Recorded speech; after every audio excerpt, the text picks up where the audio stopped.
You're listening to the Perth Property Show, Australia's only weekly property podcast by West Australian experts for West Australian listeners. Catch your latest episode every Monday at 7 a.m. Good morning, everyone. Welcome to the Perth Property Show. Beautiful Monday morning, and we are turning our attention to a broader spectrum of investment today: financial advice, financial planning. Obviously, property is a big part of a financial planner's advice piece. Not always where they focus, but they always have to obviously deal with it in terms of most of their clients, us. We've got property, and it's part of the portfolio. It's part of the diversification, and with what's been going on the last few months with super, with the share market going up and down, with property going left and right, I thought it'd be a good idea to get one of my good friends, Damon Sugden, into the studio for his first episode. So might be a little nervous, but I'm sure this will be one of many, Damon, to have a chat about just that environment over the last few months. Mate, thanks for coming in. Thanks for the invite. Good to be here representing Capital Partners. Damon, where should we start? I think for me, I want to start back in the same way we've spent some time looking at finance and building and valuations in a sort of a pre-COVID to post-COVID look as to how it's affected your industry and your advice piece. We're not obviously looking at any direct advice today or even general advice. We're just a commentary on how's the landscape been for you since, maybe February. It's been so interesting, and I think we need to wind the clock back even prior to February, because the calendar year 2019 was just outstanding for capital markets. The type of returns we saw were so rewarding for people who had put their money into the markets. And I guess against the West Australian property market, even more so. Absolutely, and especially when we even extend beyond the Australian share market, the types of returns we saw when you're reaching out overseas were really very strong. So you're talking about shares or broader, like things like Forex and commodities and all those sort of things? Well, all those things overlay, I guess we're always looking at from what the investment strategy needs to look like from a broader overall financial strategy. So all of those things come into play, but they're probably not the main focus from what we're looking at, but they are absolutely required to be considered. But these returns we saw in 2019 were just outstanding, and it was important at that stage to address, well, look, we've been on a really good wicket the last 12 months. It's time to look at the plan, reset the plan. Are these returns going to continue? Possibly.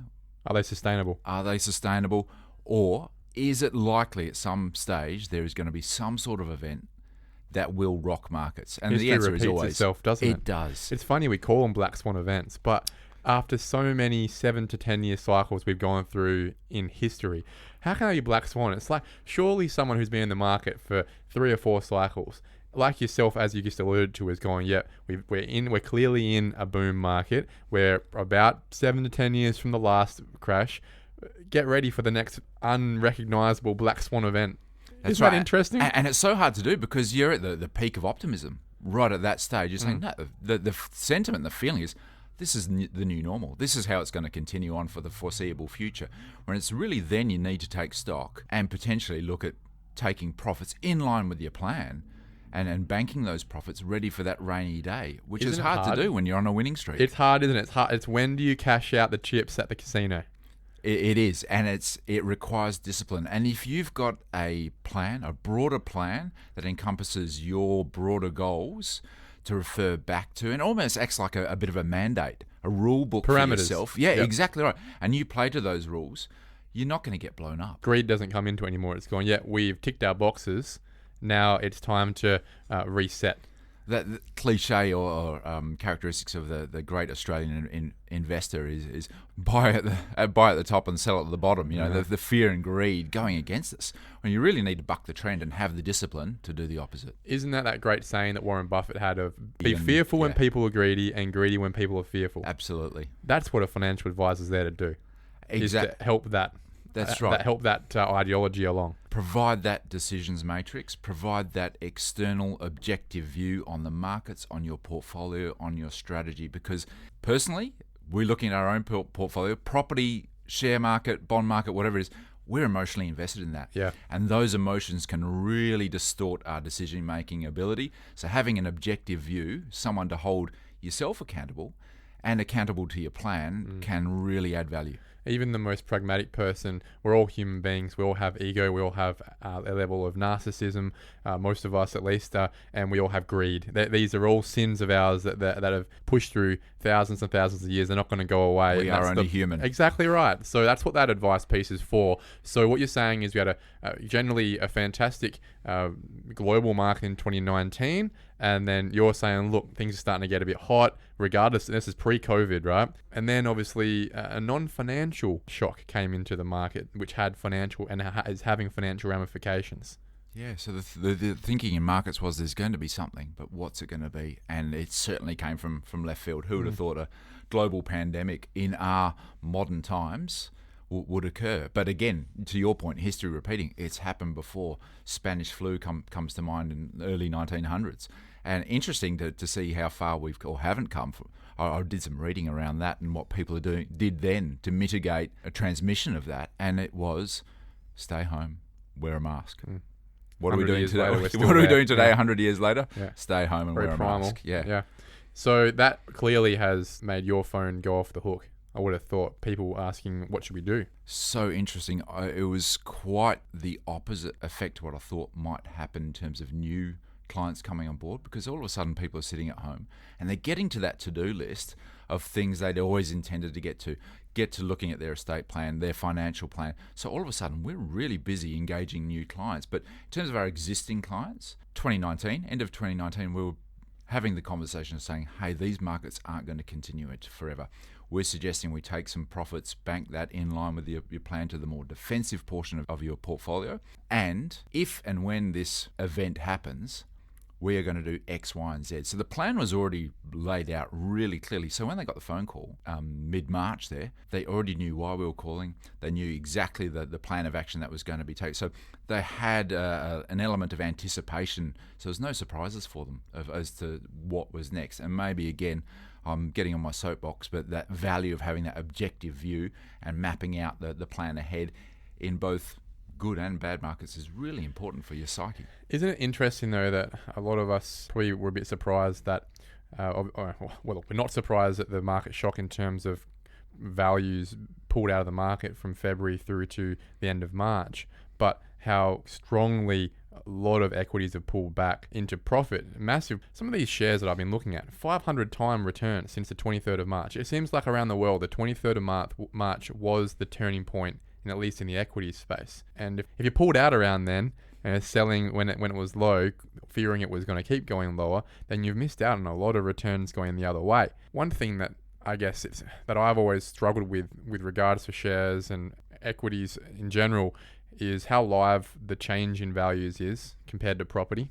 My brain doesn't work that fast, Damon. I can't keep up with the minute by minute, second by second change in values. And then there's not a change in value, it's just a change in perception of value, because things don't change in value every minute. It's the way people obviously trade those things. So that really live event of the change in people's superannuation value or share portfolio value, that would have had, and I've seen it personally, has had effect on people's decisions to buy and sell property. So, for example, we were looking at a property in Warwick that we were pretty much ready to go, had an offer on the table with the seller, and that was in March. Now, as every day went on, that seller who was looking to then downsize out of their property to a property in Dianella has lost about $100,000 in the space of the week of negotiations that we've gone through, and has decided to not sell their property anymore because they wouldn't have had the money to be able to do what they wanted to do, and that's downsize with the total of the money of the sale of the property and the super, because of non-property factors has affected their property decision. Right? I wonder whether that has come up with you guys, that has come to the surface with you, as whether out of property factors has affected people's decisions to either buy or sell property, or at least seek advice from you on that. Yeah, interesting, because it's easy with the share market because you've got this large pool of investors. It's an aggregate of the total market sentiment is reflected in current prices. So you'll be hearing, and to your point, affecting on property decisions, you're hearing economic data, which is looking in the rear vision mirror, whereas the share market is looking forward of what we can expect in the future. So that turning point in March was, okay, maybe this thing isn't going to be as bad as we can apply some money to capital markets again. But in terms of the property decisions, it does hit you psychologically, and there's just a feeling of unrest. and then you don't have the confidence to go ahead and spend that cash on the renovation, buy that property, commit to that downsize, absolutely. But if you've got a longer term view and you've got a good insight into your broader plans and strategy, hopefully that can give you some confidence. If you're just looking at whether it be share market investment or property transactions in isolation, that's really hard to get your head around in uncertain times. But if you've got a bigger picture, a broader picture, and all of those factors are amalgamated into that, that can pay dividends in giving you some confidence to go forward, make an informed decision that, yes, we do need to postpone these transactions. One thing that's going on in the property market right now is we've got the lowest number of properties on the market for 5 years. And we have the highest number of transactions at the same time as that for the last 5 years, which is they're operating in opposite directions, right? So what's happening is people just aren't, what I'm seeing, people aren't putting their property on the market. They're not wanting to sell. And that might be because we run out of people who need to sell, and because of the deferral of mortgages, people don't need to sell right now, and they're not. And the people that are left over are the ones who have bought around 2013, 2014, 2015, who are trying to get that price back, and the market's not there yet, so they're holding out. But we've certainly got more people coming into the market, as seen by the transaction numbers. It's continually soaking up that property. I'm trying to figure out what's it going to take for example, your clients to come to you and go, we're ready to sell, or we're thinking of selling our property. What do you think, Damon?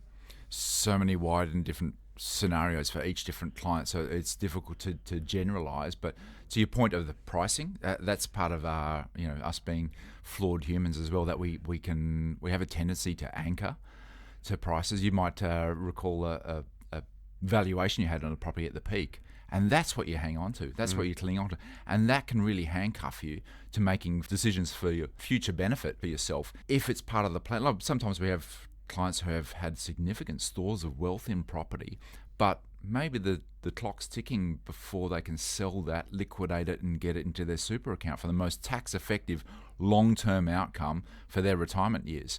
So it can be confronting. Okay, clock's ticking, valuation isn't what it is. Not a problem. We just reset the plan, recalibrate your plan to account for that drop in value.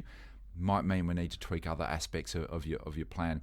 Unfortunately, maybe you have to seek higher returns, take a little bit more risk if that's in your risk appetite. In other places. Yeah, absolutely. In different markets, go deeper. Or the asset allocation. Maybe you need to tip a bit more into that growth bucket versus the defensive aspects, or adjust your expectations of what your goals need to be. Maybe you can't make such a contribution to your children's first venture into property if that's what you're doing, or leaving a legacy, or the amount that you actually spend in your latter years. Those are, I guess, aspects of the reality.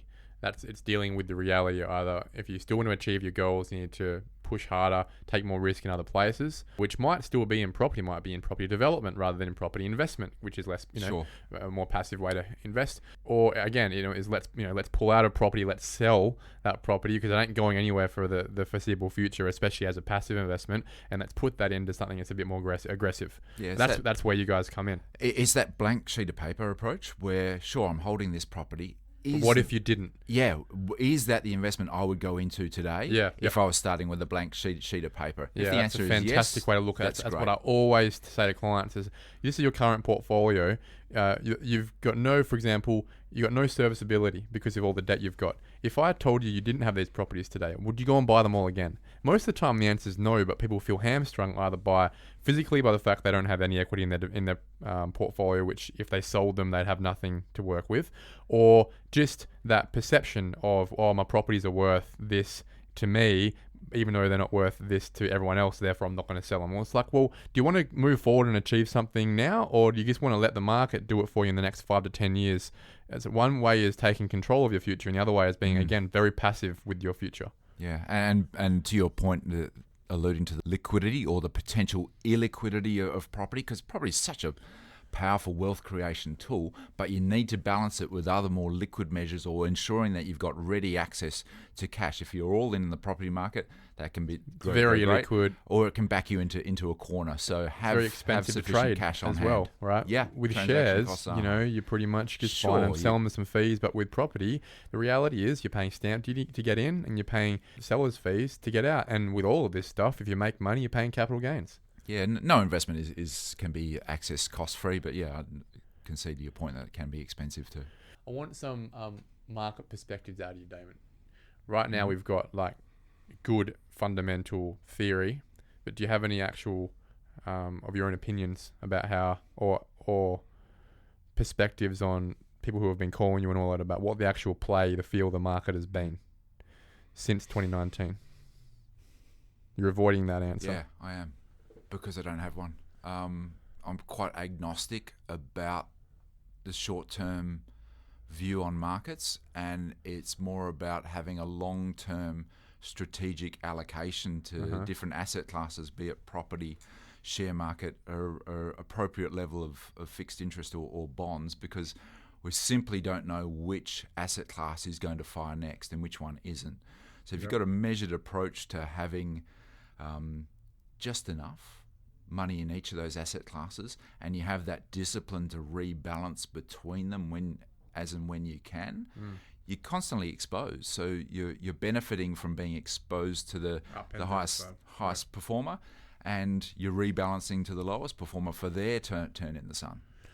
So what I'm looking to hear out of you, Damon, is I guess an ear to the floor perspective for us on where your clients' priorities are sitting right now in terms of investment versus divestment of the broader spectrum of their assets, which includes property. Where does property sit in that conversation? Is it the first thing they're talking about, and is it I want to buy, or is it I want to sell, or is it the last thing they're talking about?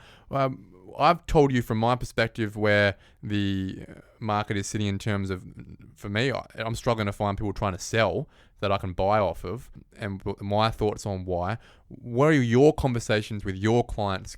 Where are they leading?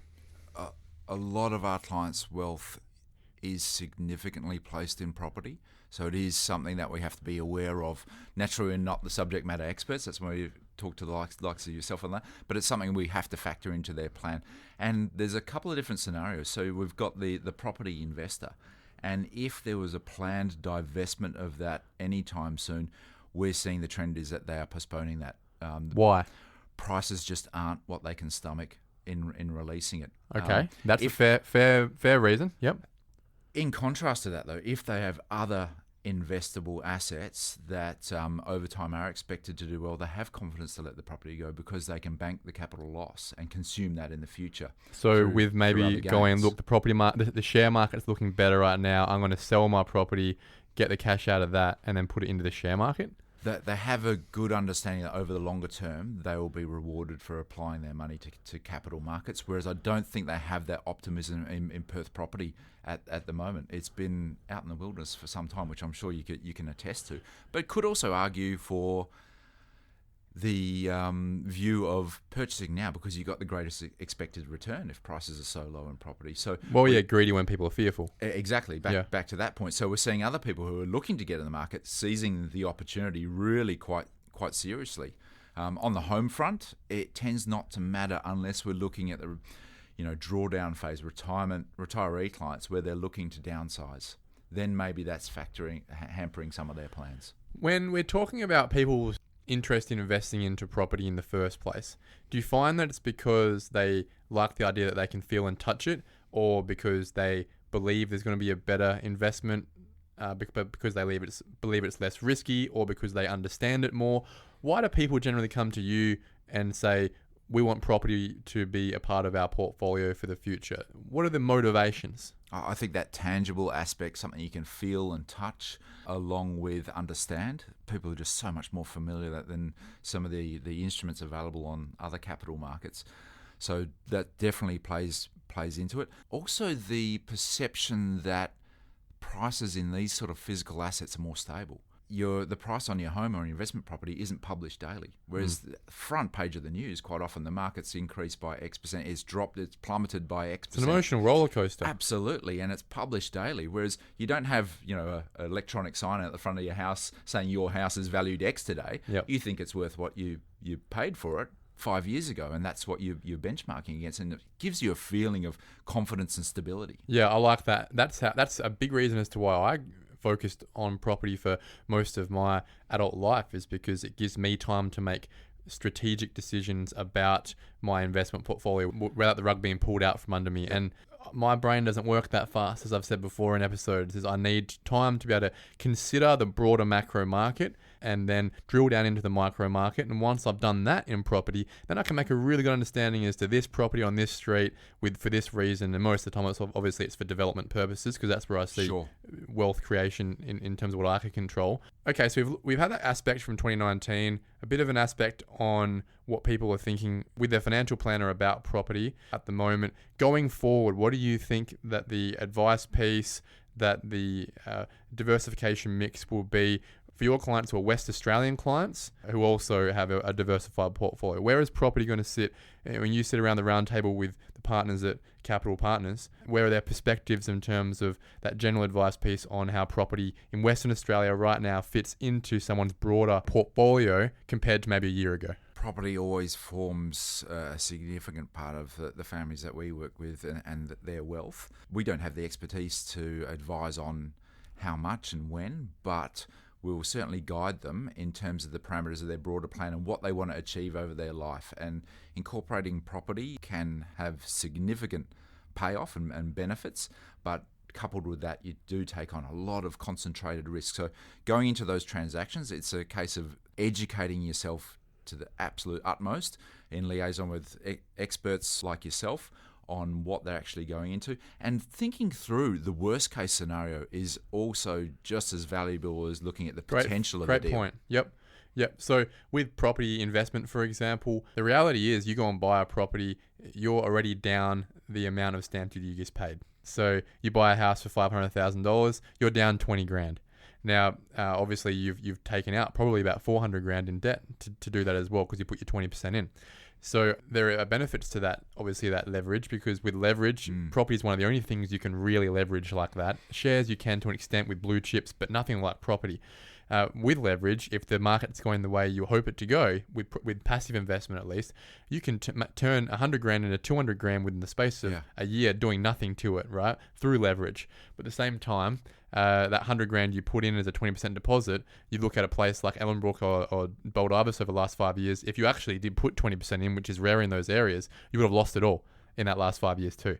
So then you're sitting on debt. That's all you're sitting on. There's no equity at all. With property development, you go even further, right? You take on debt, you build, you create assets, you manufacture wealth. But if you don't do it right, all you're doing is increasing a high level of debt on assets that are pretty much equal to the amount of debt. If you do it well, though, you're making $200,000-$300,000 in a year and a half.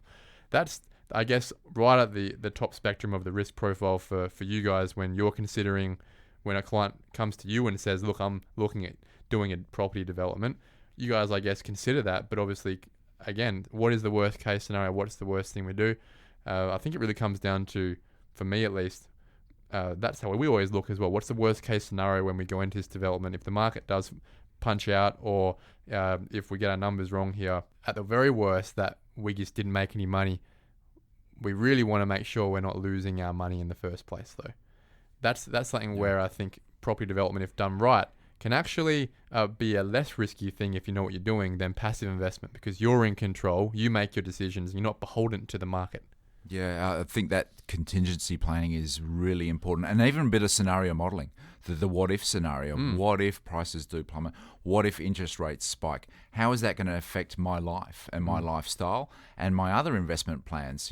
Got to consider that. I think we always, regardless of the investment, property, shares, bonds, whatever your calling is, have to call back to the principle of the relationship between risk and return. If I buy a property for cash, I'm still exposing my money to the market. There is risk. If I'm doing that gearing. If I'm borrowing, I'm enhancing that risk. So I'm taking more risk. I need to expect a greater return at the end of the day, and it doesn't always work out that way. So that scenario modelling, contingency planning should really be encouraged. I like that, Damon. I like the idea of understanding what your cost of capital is, your cost of your debt, understanding what's the worst case scenario. For example, if you're going to go and do a triplex and you're expecting to make 200 grand out of it, if you think these units are going to be worth 500 grand each and they end up being worth 430 each, which is it's a big mistake to make if you get that wrong, there goes your profit. At least that's your profit gone and not the money you put in. But what it means is that, what are you doing now with that? Do you decide to sell? Do you decide to keep them and use them as positively geared rentals right now? But the very worst case, that's when you get into development, that's what's happening. If you get it wrong by 10% and you're doing a triplex, that's 10% times 3 assets. And also the opportunity cost of that what as else well. You could have done with that exactly. money in that time. Should I be in a different suburb, a different market? Whatever, different asset. Yeah, exactly. Damon, thanks for your time, mate. It's been a fantastic first chat. I think we've gone outside of our spectrum here as to just the last couple of months, but I like the idea of us looking forward and also having those perspectives on worst case scenario, those sort of things, just generally a financial advisor's aspect on property investment itself. So thank you very much. I think we'll have you in a number of times again with some very much more specific aspects about that broader portfolio diversification, because whilst it might not be 100% property, it is important to be diversifying your portfolio, even if it's just with money in the bank. And that could be part of your advice piece, generally, I'm sure. Thanks very much for coming in, mate, and we'll have you in soon. Appreciate it, Trent. Thank you. Okay, Suburb Spotlight time. We are talking about a mainstay blue chip western suburb today. It is a hospital suburb, a medico suburb. It is Shenton Park, across the road from Kings Park, across the road from Perth Children's Hospital. One person to talk to about this, she's been in before talking about Daglish. It is Suzy Costanzo. Thank you very much for coming in. Oh, you're welcome. Pleasure to be here. Suzy, you are Miss Daglish. You're also very prolific around Shenton Park and Subiaco, and I wanted to get you in because what you can do for us today is give us a broader aspect, not only on the intricacies, eccentricities of Shenton Park, but also a perspective on how that fits in to the broader area and why people might buy into Shenton Park. From your perspective, what makes Shenton Park different to Subiaco and Daglish? What does it offer that the other two suburbs don't? It's a small suburb, so the whole of Shenton Park is basically a 2-kilometre radius. It has a community feel about it. It's more like a small town in the big city. But its proximity to Subiaco, Daglish and Jolimont, which are predominantly the areas that I operate in, because they're interchangeable. Block sizes vary. Shenton Park has, the average block size is 420 square metres, although there are some bigger blocks that haven't been subdivided. But it is actually a very small suburb. There's about 4,500 residents, but that doesn't translate into 4,500 houses. There's about 1,400 houses, and then so it's a bit denser than normal. Yeah. Is that families or share houses? Well, interestingly enough, the breakdown is they're predominantly 35 and upwards, 35 to 49 and 49 upwards. Well, so that has to be price point, right? Exactly. It's not the cheapest suburb. Yeah, so you don't get your first homeowners purchasing there. It's more your established professional families who want to grow their family because of the Rosalie Primary School and the Shenton College catchment. And then it's also a great downsizer suburb for people coming from, your Nedlands, Dalkeith, bigger blocks down to smaller blocks, more manageable properties and proximity to your hospitals, your train and all your other amenities. I would assume that this is a mostly owner-occupied suburb. Not too much rental opportunity here. It is mainly, it's predominantly houses. It has a really good rental yield though. So on average, you're looking average 3%, but at the moment, you could rent a $320 a week with a 3.9% rental yield. So it is a good investor suburb if you can get in. Yeah, okay. Do you have any fun facts for us? Any bits of history, any little bits of uniqueness about Shenton Park that listeners might prick their ears up and think, oh, that was quite an interesting little bit of history? Well, it was actually named after Sir George Shenton. He was a prominent businessman. So it's called Shenton Park because the Shenton family used to own that area of land. Imagine having that as a homestead. I know, I'd love it. I love the land today. But in fact, maybe 2-3 years ago, I actually sold Waverley Cottage, which was the original home of the Shenton family. And that was fabulous because a descendant of the Shenton family also lived there. It was only when I sold it, it then went to someone out of the family. So that was a really nice piece of history. Is there a lot of heritage listed properties in the area then? Do they obviously make an issue when it comes to renovating and things like that? Not really. There are a few heritage listed properties, but not as many as Subiaco. Yeah, okay. Well, I mean, Subiaco's full of them. Yeah. Obviously, and for a reason. It's a very historical area in that East Subiaco precinct. And Shenton Park really is an extension of that, isn't it? It is, but it is sort of its own little island, But I think the thing is it's 4 kilometres from the Perth CBD. As I said, it's close to all the hospitals, trains, it's got buses. It's close to UWA and Kings Park. It's proximity to everything. So would you suggest that someone living in Shenton Park is someone who is more focused south towards the university, towards the hospital, towards the western suburbs, or are they more focused towards a life in Subiaco and the city? The former, definitely. The amenity is the thing for your downsizers. Walking distance to shops, your transport and the hospitals, definitely. Shenton Park is split up across the railway, right? It's one of those interesting facts where it's not just that pocket next to Kings Park, next to the hospital. There's also that pocket north there where there's been, I guess, some land sale from the government and some new estates. How does that fit into the mould? It's the area just across Railway Road, bounded by Nash Street, and it's where the old Shenton rehab site used to be. It's been developed now and sold in land lots, and there is some multi-res going in there, and your smaller land lots. How's that been going? Do you see it being a thriving sort of community, sort of like the way Churchlands, their redevelopment side of the old TAFE, the old ECU TAFE, picked up, and that's turned into a really nice estate? Do you see that's where they're trying to take it, or is it not so much? I'm not sure whether that's where they're trying to take it. Things are selling in there, but for me, I think they would have to have more amenity in there because you still have to cross the railway line. There's no shops there. So it's a bit of a chicken and egg situation at the moment. Yeah, and I agree. I think if you want to be building denser style living there, multi-res especially, you want to have cafe strip, you want to have the local IGA or Woolworths very close, and right. You're probably getting in the car for everything from there, aren't you? Well, it depends how far you like to walk. Yeah. But the benefit of Shenton Park, the old style Shenton Park, is that it is very much everything's walking in distance. walking distance. You can within Shenton Park, you've got at the outer reaches, you've got a 5-minute walk to the lake. You've got a 5-minute walk to the shopping centre and the post office and the IGA. Yeah. And possibly to work. That's the point, possibly, right? Yes. If you're working in that area, you could be walking in to Rockaby Road or Hay Street and work as a professional, or you could be walking in to the hospital. Yes, but also, you do get some residents who work in the city too, so you can catch the cat bus, on Thomas Road into the city. Yeah, so that's very convenient. You mentioned the lure of the schools there, Rosalie and Shenton.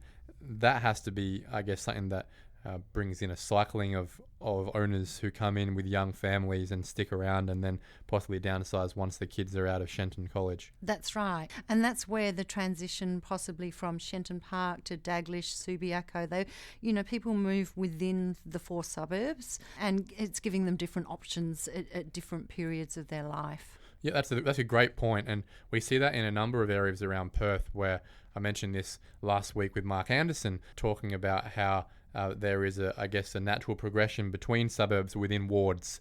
For example, Michael Jennings, who I spoke to a few months ago about Canning Highway ward, you might go from Melville to Adderdale to Bicton, sort of thing, right? It'd be a natural progression as you go through life, and your finances change and your lifestyle change. So same thing with, for example, in Nedlands, Dalkeith, or a Claremont, something like that, you'd move along, or it might go from Shenton Park into Nedlands and then Dalkeith.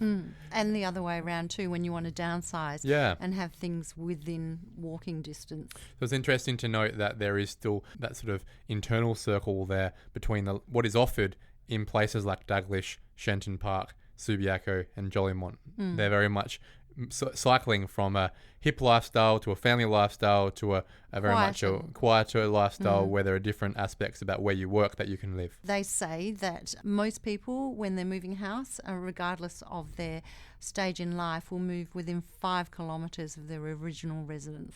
Yeah, it's very true. And look, I think this is the 85th or 86th suburb spotlight we've done, and it rings true with nearly every suburb, is that most people will grow up in a suburb and look to buy back into that suburb at some point in their life. Yes. Very interesting, that fact. So and whether it just shows that whilst we're all becoming much more global people, we all like our little hobbit hole. Comfort in the memories, or comfort in the familiarity. Yeah, the nostalgia as well. Yeah. Well, let's talk price points. I can't imagine there is a great variance in price point, given most of the properties are of a similar age and a similar lot size. Well, your lower quartiles around about the 950 mark, but then the median's about 1.1. And so it is very dense. It is very dense. Then your upper quartile average is about 1.5, but then of course, you do have properties which are 2 mil to 3 mil based around on the lake. house value. Yeah, and particularly around the lake, obviously, because that's prime real estate in Shenton Park. Okay. I mean, look, it's a very green suburb as well. Lots of trees. Lots of trees. So I can imagine that, if you can add some water and some park there as well, that just tops it off. But what it does for me is it signposts a very accessible price point for those people looking to enter the gateway of the western suburbs. Just as we spoke about last week, it very much can be a decision, I guess, these days of, do I spend an extra 3, 4, 500 grand going into Nedlands, or do I start in Shenton Park, get my foot in the door, and then move up from there? I think it's a really useful spot that looks to the same complementary amenities. And you'd probably know more than me, but or give me another point of view, because I'm finding that over the years there's a trend for younger couples to not so much want your bigger blocks, your 1,012 square metres, but want your smaller blocks with less backyard, less maintenance, because everyone's time poor. So, even professionals with kids. I actually asked a few people the question a few years ago and said, why don't you want a bigger backyard? And they said, well, Suzy, we both work. On the weekends, we've got kids' sport. We don't want to be spending time in the garden. We can go down the lake. We can go to Rosalie Park. It's just a lifestyle choice. I mean, of course, there are still obviously those people who do want the bigger blocks, but it seems to me to be becoming lesser depending on the lifestyle. And that's a great middle point that is offered there. A 480 square metre block is still a sizable block, especially if you have a 2-storey house on there. Oh, absolutely. You've still got a bit of space at the backyard for the young sort of toddler to be learning their first steps and running around in circles with their small family dog. Well, that's it. And with architecturally designed homes on smaller lots, it's going to become easier to have a family home on a much smaller lot. Let's talk development opportunities, subdivision, those options. There's not that much that pops into mind on my side of the equation when I see it and I'm scouring the web or on and off market in Shenton Park. Do you have any insights? No, it's because of the size of the blocks. There's a few, larger blocks, but the main development is mainly along Railway Road, which stands to reason because you would allow development along a railway line. So you are fairly safe in purchasing in Shenton Park and knowing that you're not going to have a multi-res next to you in 5 years' time. Yeah, you'd be pretty good deal maker to be able to acquire 2 or 3 or 4 blocks together to be able to get something done, I think. Yeah, absolutely. I mean, to have 3 or 4 owners agree to sell at the right price at the same time in a much sought after suburb. With hardly any sales per year anyway. Yeah. And look, the zoning doesn't allow for any sort of multi-res around most of the suburb anyway. No. So I think that's another great point is you've got a very protected suburb there that gives you a level of confidence for the foreseeable future, that next phase of your life, whether it's 10 to 15 years sort of thing, that things will be as they are. Yes. And you can invest into that. I think, and it's like anything in property, it's always proximity to amenities. That is a safe investment. So family stronghold, really no development, no subdivision, not much in terms of sales or movement really in the suburb, but one that offers a lot of qualitative reasons why, given the tightly held nature of the supply of the suburb, has demonstrated for a time over the last few years some resilience and strength in the market compared to other suburbs. It really hasn't dropped that much. No, for example, and there is a big demand for the suburb. I recently, in the last 2 weeks, sold a property in Derby Road, had 67 buyers to the first home open, multiple offers and obviously under offer that weekend. So there's a big demand and always buyers wanting to get in before you launch and that sort of thing because they recognise the value of the suburb. Yeah, understandable. Look, let's talk finally on the median house price. Do you have it for us? Median house price was 1.1. All right, so 1.1 on the dot. What would Suzy Costanzo be buying with 1.1 mil in her handbag today? I would be buying any property really, not on a main arterial, unless it was Onslow Road or Nicholson Road, because those properties are close to amenity. Would you prefer the hospital side or the Subiaco side? Probably the Subiaco side, because then it gives you walking distance to either Shenton Park or Subiaco.